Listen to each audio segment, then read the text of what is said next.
Olá, será se Jesus foi ignorante ou insensível quando ele disse para um dos seus discípulos que o seguisse, ou seja, deixasse de ir sepultar o seu próprio Pai e, na verdade, o seguisse? Será se Jesus verdadeiramente foi intolerante nesse momento? Porque muitos usam esse texto, né, para tentar trazer ali algum erro, alguma fragilidade para Cristo, até mesmo intolerância, principalmente nos dias que nós vivemos hoje. Então nós vamos entender este cenário a partir de agora, Mateus capítulo 8, para que você possa entender esse contexto. Nós precisamos começar lendo pelo 19. E diz assim: E aproximou-se um escriba e disse-lhe: Mestre, seguir-te-ei para onde quer que fores. Respondeu-lhe Jesus: As raposas têm covis, as aves do céu têm ninho, mas o Filho do Homem não tem onde reclinar a cabeça. E outro de seus discípulos disse: Senhor, permite-me ir primeiro sepultar meu pai? Jesus, porém, respondeu-lhe: Segue-me e deixa os mortos sepultar os seus próprios mortos. Então, isso gera um grande debate, uma grande discussão, e para isso nós vamos analisar o contexto. Primeiramente, diz assim: ó, e aproximando um dos escribas, ou seja, um dos doutores da lei, disse-lhe: Mestre, seguir-te-ei para onde quer que fores, né? Ou seja, aonde os teus pés estiverem, ou seja, forem colocados, aí estarei, né? E é interessante que essa frase não é dita somente pelo escriba. O próprio Pedro também diz isso, né? Senhor, todos podem te abandonar, mas eu jamais te abandonarei, né? Ou seja, se colocando ali numa posição diferente dos outros discípulos, né? Ele disse: Pedro, para com isso, né? Antes do galo cantar, você vai me negar. Ou seja, até mesmo neste mundo, nesta esfera, seria impossível estar em todos os locais que Cristo foi, principalmente quando iniciou a crucificação, porque ali seria a caminhada dele sozinho, né? Então, o que eles estavam pedindo, né, o que eles estavam propondo, colocando, era quase impossível. Mas Cristo ele foi além, né? Ele disse o quê? Respondeu-lhe Jesus: As raposas têm covis, ou seja, aquilo que é deste mundo tem uma casa e tem um descanso neste mundo, né? As raposas têm os seus covis, as aves do céu, ela tem os seus ninhos, mas o filho do homem não tem onde reclinar a cabeça. Ou seja, eu não sou deste mundo. Eu estou neste mundo, mas eu não sou deste mundo. A minha pátria é uma outra pátria, né? Estou aqui como peregrino, estou aqui por um curto espaço de tempo. Não somente Cristo, mas também nós. A partir do momento que nós aceitamos a Jesus, nós não pertencemos mais a este mundo. Nós estamos neste mundo como peregrino. Nós estamos neste mundo como cidadãos, mas do céu.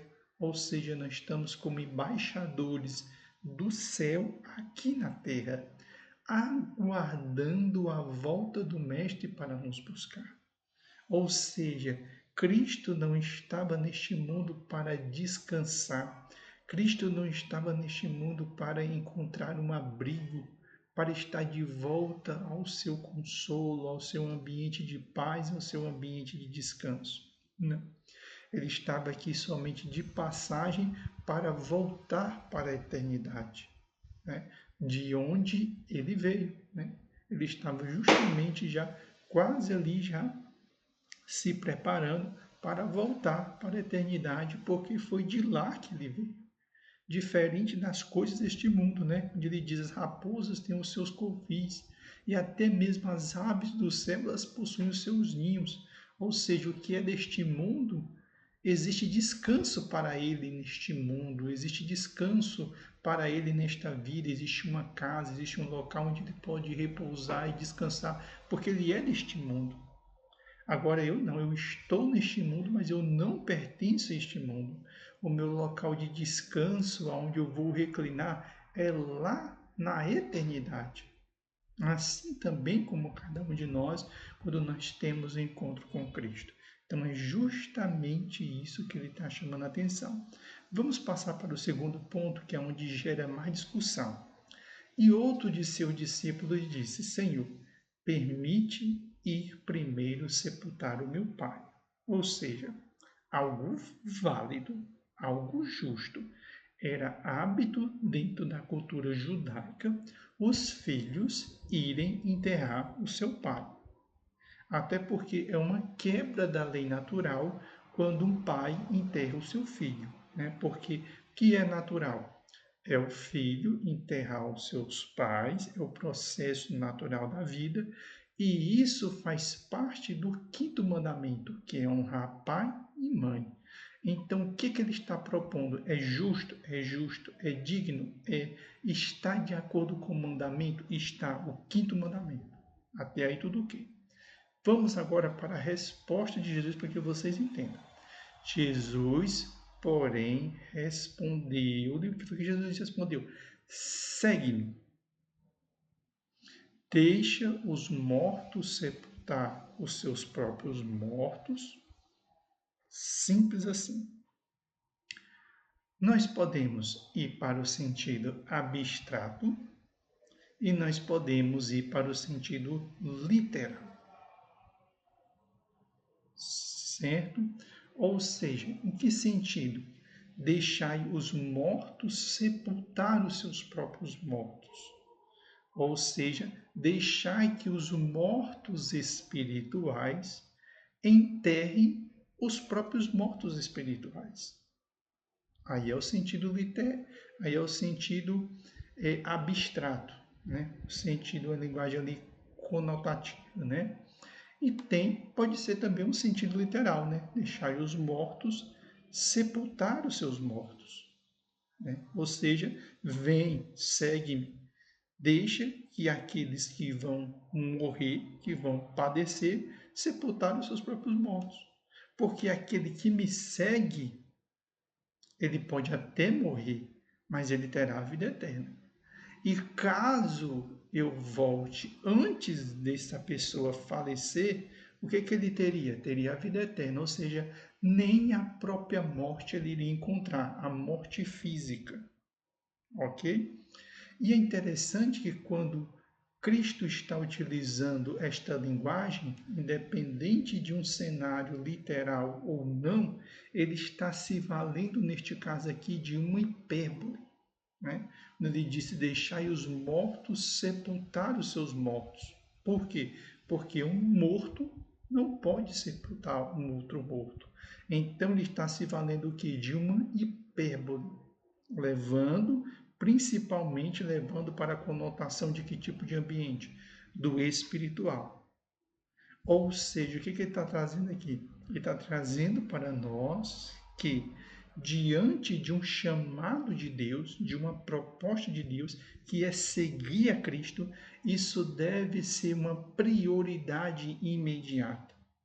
Nós não devemos postergar, nós não devemos deixar para amanhã, nós não devemos ter nenhum tipo de distrações, porque enterrar os próprios pais faz parte do quinto mandamento, que é o segundo bloco. Mas antes dos 10 mandamentos, eles começam com 4 mandamentos, e esses 4 mandamentos, eles são superior, eles são a primazia, eles precisam ser colocados em primeiro lugar. E os primeiros 4 mandamentos, a centralidade justamente é quem? É Deus. E a partir do quinto mandamento é que vai se inserindo as prioridades e o contexto do universo terreno. Ou seja, não é que Cristo estivesse rejeitando aquele filho ou aquela pessoa sepultar os pais deles. mas seguir a Cristo é uma prioridade. Não pode haver distrações. Eu não posso pegar o conjunto, porque poderia muito bem utilizar. Olha, os 10 mandamentos, o quinto mandamento diz para nós honrarmos pai e mãe, é verdade. Mas antes do quinto tem 4. 4 que vem primeiro, colocando a Deus como prioridade em nossa vida. Então, cuidado com essa interpretação, porque muitos colocam essa interpretação como Cristo estivesse desprezando aquele filho enterrar o seu pai. Não, Cristo não estava desprezando, porque fazia parte da cultura judaica como forma de honrar os pais, que é o quinto mandamento, os filhos enterrarem os pais. Mas quem estava ali diante dele? Estava ali o próprio Deus que se fez carne, dizendo para ele: segue-me. Logo, quando Cristo diz segue-me, seguir a Cristo era uma prioridade. Era algo que fazia parte justamente dos 4 primeiros mandamentos, porque somente o quinto vai trabalhar a questão de honrar pai e mãe. Mas os 4 primeiros, a prioridade, a centralidade é Deus. Ou seja, ele estava chamando a atenção para as distrações, ele estava chamando a atenção para a urgência que é nós seguirmos a Cristo. Que Cristo é uma prioridade em nossa vida em todas as circunstâncias. Então, muito cuidado, porque muitos usam esse texto como se Cristo desprezasse a conduta daquele filho de enterrar os seus pais, né?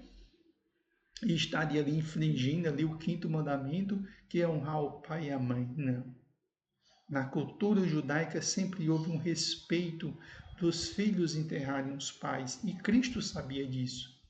Mas aqui ele estava chamando a atenção é que diante do chamado de Deus, diante do chamado de Cristo, dizendo segue-me, eu abro mão do chamado de Deus, eu abro mão do segue de Cristo e vou lá cumprir o meu quinto mandamento, que é honrar meu pai e minha mãe enterrando, e deixei para trás os outros 4. Deixa eu só pegar aqui os outros 4. Só pegar aqui os outros 4 para vocês observar que os 4 vêm primeiro. Primeiro, não terás outros deuses diante de ti, não farás para ti imagem de escultura, não tomarás o nome do Senhor teu Deus em vão, guardarás o dia de sábado para santificar, e somente o quinto, ou seja, o segundo bloco, que é o que nós chamamos de amor horizontal. Aqui vem, ó. Honrarás teu pai e tua mãe, não matarás, não adulterarás, não furtarás, não dirás falso testemunho, não cobiçarás. Ou seja, os primeiros 4 é o amor vertical. E a partir do quinto é que é o amor horizontal. Então, quando ele deixa de seguir Cristo para enterrar os seus pais, ele está colocando o seu amor horizontal na frente do seu amor que é vertical. E os 10 mandamentos, ele é bem claro, onde a prioridade é o amor vertical e depois vem o meu amor horizontal. Certo? Então, que isso fique bem claro. Não é que ele estivesse desprezando, não, ou rejeitando, ou condenando. Não. É porque esse discípulo estava invertendo. Ele estava colocando o amor horizontal na frente do seu amor vertical. Cristo foi muito claro quando disse: segue-me, segue-me, o amor vertical. Ele disse: Senhor, deixa eu sepultar o meu pai. Ou seja, deixa eu colocar neste momento na frente o meu amor horizontal. Aí o Senhor diz o quê? Deixe os mortos sepultar os seus mortos. Certo? Ou seja, não coloque o seu amor horizontal na frente do seu amor vertical. Espere que essa mensagem tenha falado com você, porque nós assistimos muitos vídeos têm muitas interpretações, se valem desse texto muitas vezes para atacar Cristo, né? Atacar o Evangelho, e você que aceitou a Jesus como Senhor e Salvador deve ter isso bem claro na sua cabeça. Cristo nunca desprezou, nunca desonrou, nunca destratou e ele nunca diminuiu o valor daquele que honra o seu pai e que honra sua mãe. Não, não foi isso. Esse cenário é porque este discípulo ele estava trocando prioridades. Ele estava colocando o seu amor horizontal na frente do seu amor vertical. E o amor vertical, ele sempre será uma prioridade, e isso está bem claro, não somente na lei do Senhor, ali no mandamento, mas ao longo de toda a palavra de Deus. Que Deus abençoe você, Pai do Senhor para você. Peço que você assista os outros conteúdos aqui do canal. Sempre nós estamos trazendo aqui uma reflexão com relação à palavra de Deus para você. Que Deus abençoe e até o próximo vídeo aqui do canal.